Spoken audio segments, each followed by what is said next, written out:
Est-ce que tu partiras? Tout à fait, oui. Alors, il faut savoir que moi, j'ai perdu ma maman, la maladie de Charcot. Et puis, je l'ai vue aller vraiment jusqu'au bout. Donc, Pauline a très bien expliqué ce que c'était avec ses propres mots, la maladie. J'aimerais juste rajouter qu'on perd aussi la voix. Donc, pour les personnes qui aiment s'exprimer, comme nous, c'est très compliqué, même en général. Donc, voilà, être tétraplégique et perdre son moyen de communiquer, c'est ce qu'elle a vécu. Et moi, j'ai pas envie de vivre ça. Voilà. Elle est morte à quel âge, ta maman? 45 ans. Ah, très jeune. Voilà, j'avais 16 ans. Ouais. Et puis, mon grand-papa maternel aussi est tombé malade. Ah, de la même maladie. Après ma maman. Et puis lui, il a utilisé Exit, donc c'est une association du coup en Suisse. Parce que toi, tu es en Suisse, hein, oui, je suis en Suisse, c'est pour ça que les choses sont possibles, mais voilà, c'est un grand débat en France. C'est vraiment une association pour le suicide assisté. Oui. Et puis moi, j'ai été là quand il l'a fait. Et j'ai respecté son choix.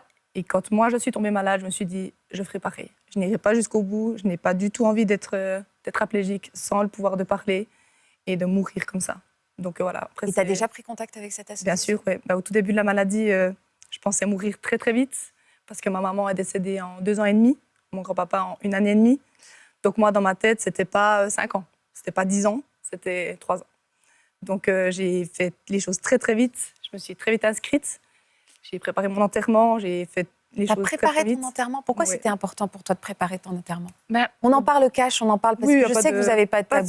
Vraiment, je sais que c'est important aussi. Non, alors pour 2 choses. La première, c'était que moi, la mort, ça me faisait très très peur, ça me fait encore peur. Et j'avais vraiment envie d'affronter ça, seule.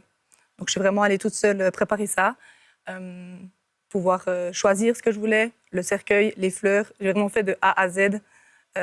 Parce que j'avais envie de faire ça et de l'enlever de mon esprit. Et c'est ce que j'avais envie de faire pour mon papa. J'avais pas envie qu'il doive choisir pour sa fille, encore une fois, entre les roses, les tulipes, quelle chanson, on s'en fout. Vraiment, je lui ai épargné ça. Ça fait 50 maintenant hein, que tu es 5 ans, oui. 5 au mois de mars, oui. Toi, on te l'a annoncé comment? Franchement, le neurologue, il a été vraiment incroyable, très doux. Il a utilisé par contre des mots pas du tout flous. Il a été très clair, mais parce que je connaissais aussi la maladie. Donc voilà, il m'a dit, c'est comme votre maman, c'est là et c'est là. On va faire les tests génétiques pour voir quel gène vous avez. Et puis voilà, donc il a été très bien. Et comment tu l'as annoncé à ton père alors? Ouais, c'était dur. Ouais, là, c'était hyper violent. Ouais, j'ai pas envie de lui annoncer. C'était triste. Je lui ai annoncé par téléphone et puis je lui ai dit, c'est comme maman.